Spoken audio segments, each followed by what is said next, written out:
And now we'd like to have Mark Katz join us, member of Justin's family. He's going to speak with us about Justin's Hebrew name and lineage.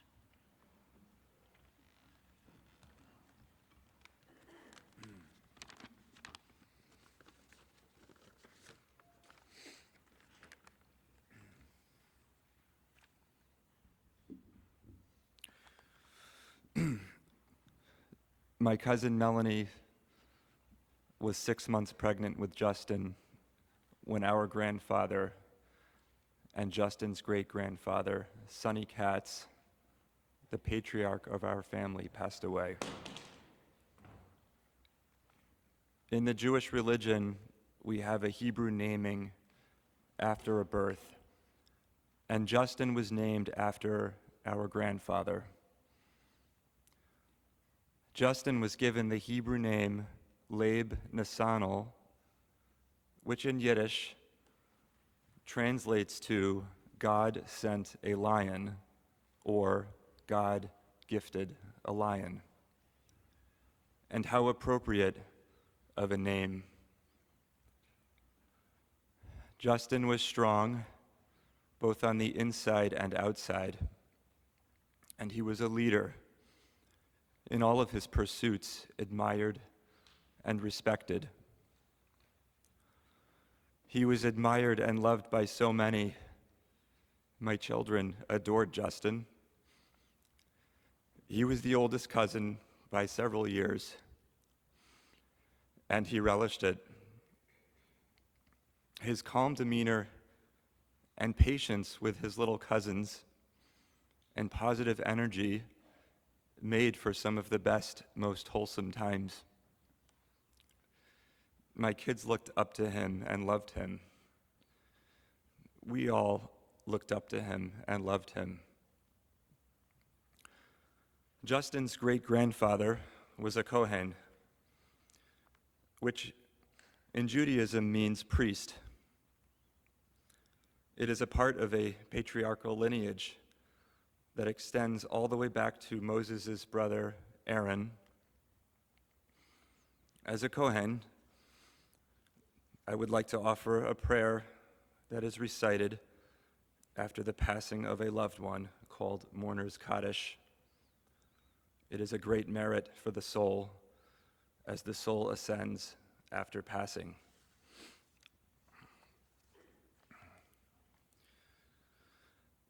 Yitkadal v'yitkadash shemei Rabbah, B'alma divra chirutei v'amlich malchutei, B'chayechon uvyomechon uv'chaye tekol Beit Yisrael, Ba'agala uvizman kariv v'imru, Amen. Yehi shmei Rabbah mevarach, Li'olam u'almei almaya, Yitbarach v'yishtabach v'yitpara v'yitromam v'yitnaseh, V'yitadar v'yitaleh v'yitalal, Shemei dekudasha b'rechu. Le'ola min kol berchata v'shirata, Tushbechata v'nechamata, Tameran b'alma v'imru, Amen. Yehi shlama Rabbah min Shamaya, V'chayim aleinu v'al kol Yisrael v'imru, Amen.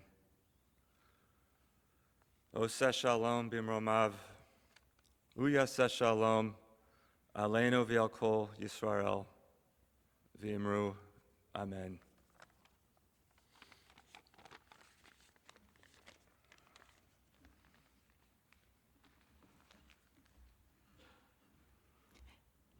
Thank you, Mark.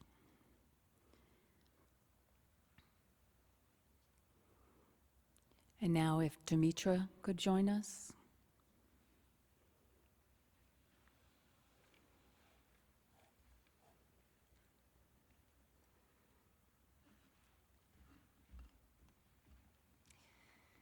Greetings and blessings to all.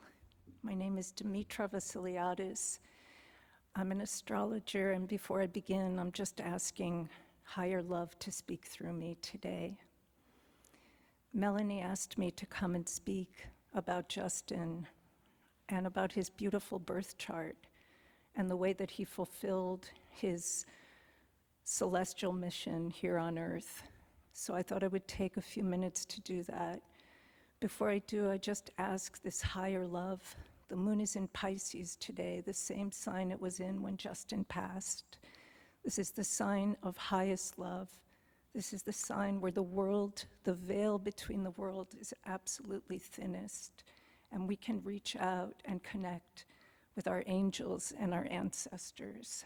And Justin was certainly an angel on this earth, and so are his beautiful mother and father. And forgive me if I don't get through this without weeping. I'm half Greek and half Irish, and there's probably not a Buddhist bone in my body. So I'll begin by saying my first experience of really meeting Justin was never having seen him. His remarkable mother asked me to read his birth chart a couple of years ago, I think it was, the first time.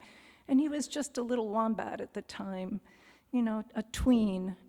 And I looked in the chart, and one is careful as an astrologer. You don't want to pressure a child or project onto them, but I did see some seriously advanced possibilities. So I took the risk and I said, you know, I would expose him to people like Nikola Tesla. He looks technically brilliant. And she said, he's already on it, wrote a paper on Tesla, he's got a tech internship coming up. Then, you know, and I was struck then, and I'm struck now, and my heart continues to be struck since hearing the devastating news of his loss by the devotion of this beautiful family, of this sweet child, of his extraordinary parents, and of you, the beloved community, who nurtured this beautiful soul who is winging homeward, no doubt. Then, a couple of weeks ago, maybe a month or two ago, Melanie said, you know, we had the wrong birth time, correct day, but wrong time. The first chart was Scorpio rising. The second chart, germane to everything that's been said today, was Leo rising. So a few things about Justin's chart. He was truly blessed and infused with the lights of the heaven, the sun and the moon, the silver and gold, the maternal and the paternal, in an extraordinary way. His sun sign was Cancer, the sign of the mother, the beautiful, devoted, universal mother, and traveled with Venus, the goddess of love. Justin's big love in this life was his mother, his father, his home, his family, his cousins. This was his great love. It was right there. He loved home and family. But then he was on the path of the mighty lion, the only sign of the zodiac ruled by the radiant sun, that this child exuded light.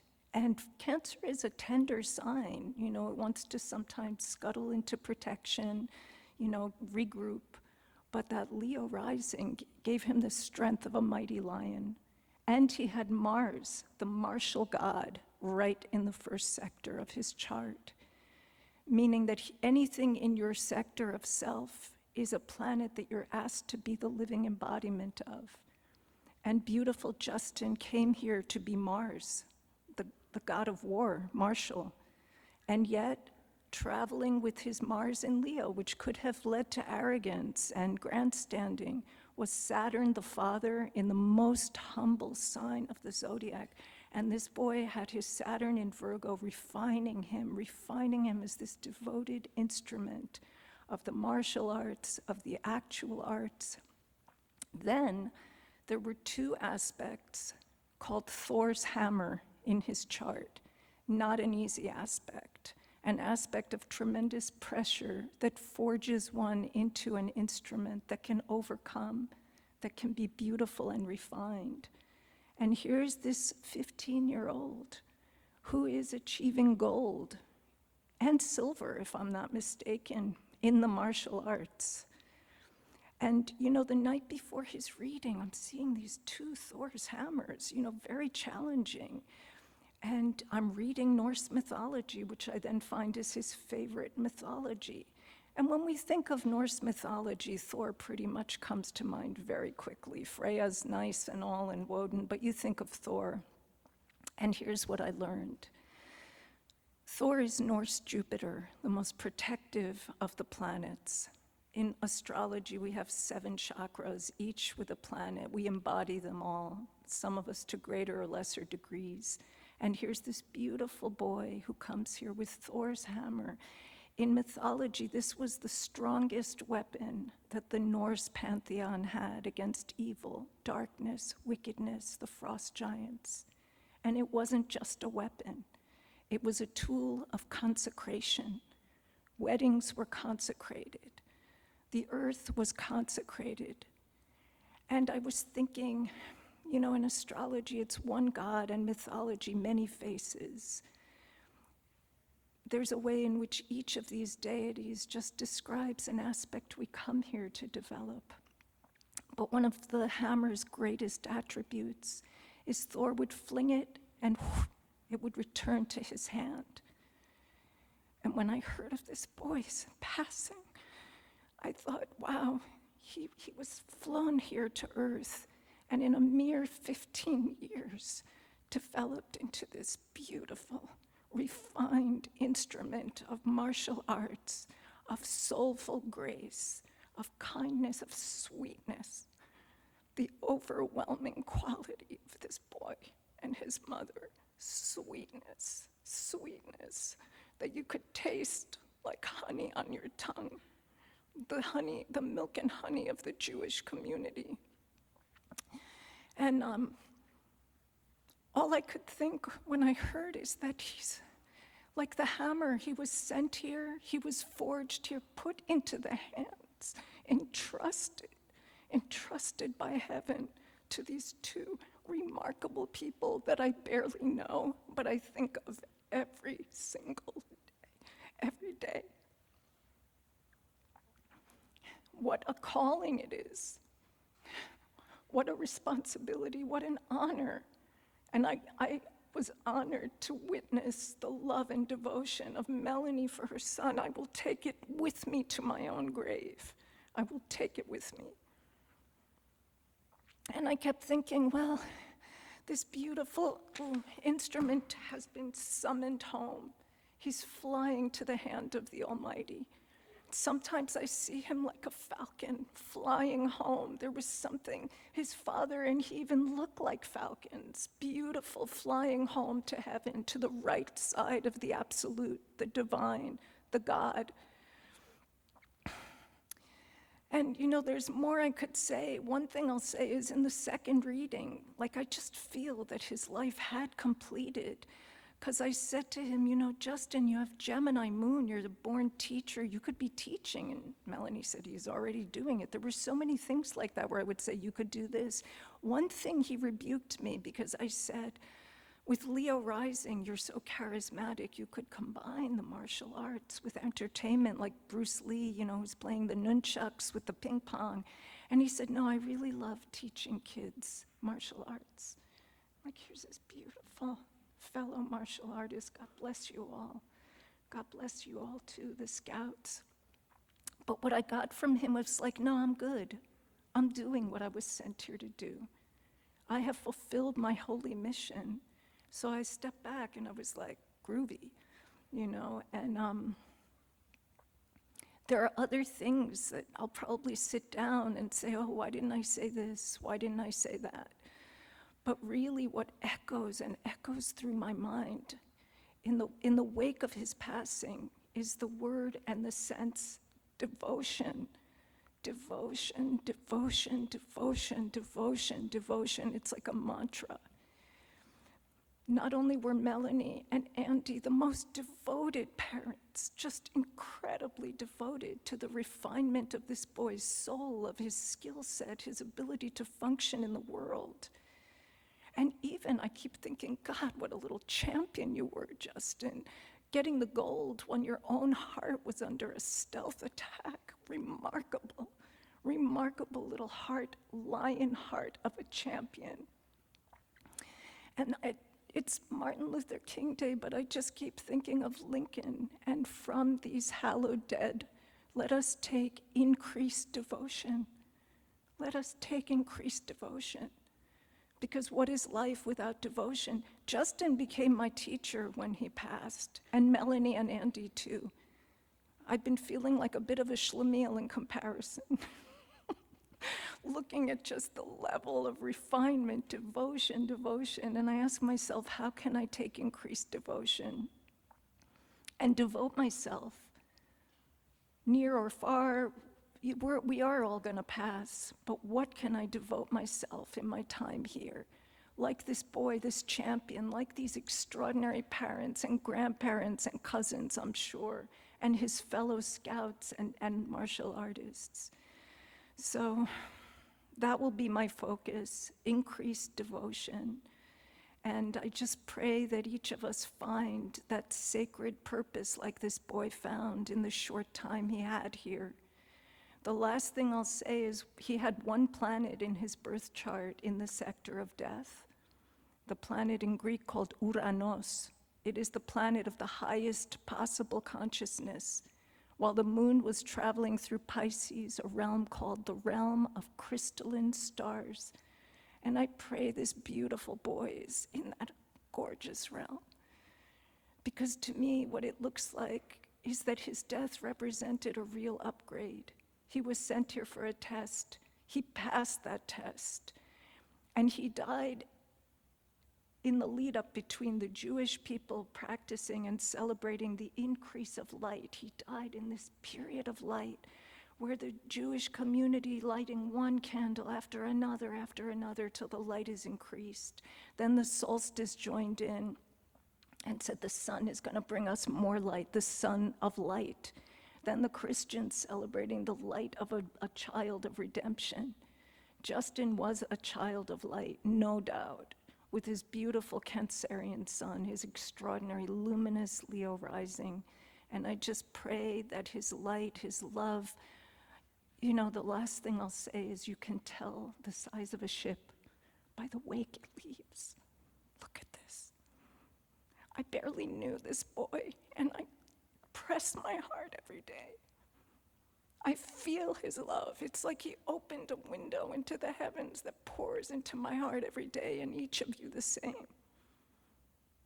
And may that love bless you. May it grow within you. May your hearts be cracked open and capable of more and more love and devotion. And we'll send it to our beautiful Justin. May he be lifted up and his parents with them and his grandparents and uncles. And I'll leave it there with my deep, deep love. Amen.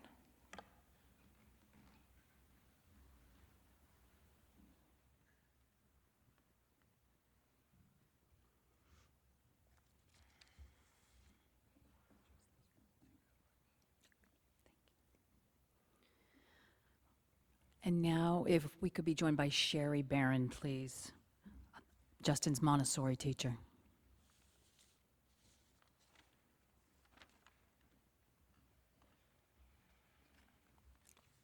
Hello, everyone. My name's Sherry Barron, and I was a teacher at our Montessori school. Melanie and Andy, thank you for asking me here today. I'm honored. Thousands of candles can be lit from a single candle. Happiness never decreases by being shared. That's obvious here in this room today. The smiles that Justin brought to all of us. So I taught Justin science for 3 years when he was in the juniors. He was excited and had lots of energy. I would come in the door to Rhonda's room, and he always offered to be a helper. But this one memory stands out for me. So in the senior class, I taught the 4th through 6th grade, we would hatch little chicks from eggs. So I would herd the chicks and put them in this shoebox and try to keep them nice and warm while I crossed the street and brought them over to Rhonda's. Justin was so excited as I got the children in the circle and began to pass the chicks around. Of course, the chicks are not as excited as the children. They would peep and hop and go from hand to hand, and I would pass them around. Some of the students here today, I had them, Ryan, Antonio, Izzy, you all remember the chicks. And as I handed this little brown chick to Justin, he became absolutely still. And his hands were overlapped, and he held the chick, and the chick just settled down. Now, none of the chicks were settling down. This chick just got really quiet and settled into his hand, and his face lit up. And he said, "Sherry, I think this one likes me." And then he raised the chick up and gave it a little kiss on its head, and then we passed it on. But that was Justin. Energy and excitement, but so much love and compassion. In the 4th grade, Justin came over to the senior class, where Athena, my co-teacher, and I taught. Every morning began the same way. Justin would come to school, hang up his backpack, put his lunch on the shelf, and then he would come over to where we were sitting. And it was really great. He would step out and stand really still in front of me and tilt his head. "Hi, Sherry." Big grin. I'd say, "Good morning, Justin." And then he would sidestep over to Athena's table, and he'd do the same thing. "Hi, Athena." And that's how our day would begin. From there, he would go to each classmate. Good morning to every single person, and end over by the very large tank with our leopard gecko, Charlie, who he would also greet. "Good morning, Charlie." So we always began our day with a smile. I have a memory of teaching math. Justin was in my group, and we were learning percentages. Montessori is very hands-on, so we had come up with these cards, and there were pictures that I had drawn on the cards, and then a price. So a stuffed teddy bear, a juice box. They were like mostly things the kids brought with them for snacks.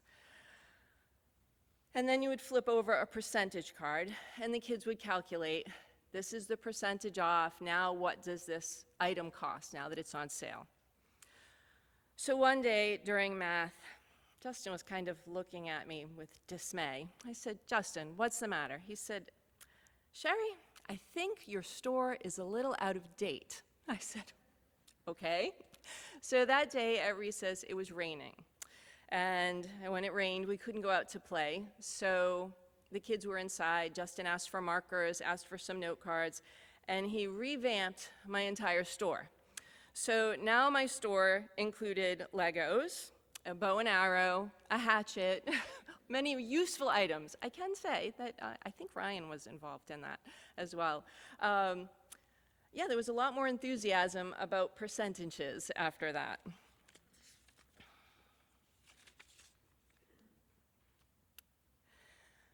When I think about my time with Justin, I can see him